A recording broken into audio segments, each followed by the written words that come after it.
වන්දනා කළත් සංසාරෙම අපේ ආදරයෙන්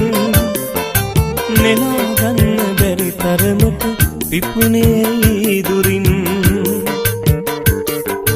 පූජා කෙරුවෙමි සෙනෙහස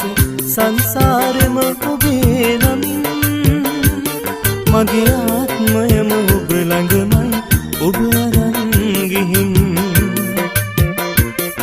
මගේ ආත්මයම ඔබ ළඟමයි ඔබ අරන්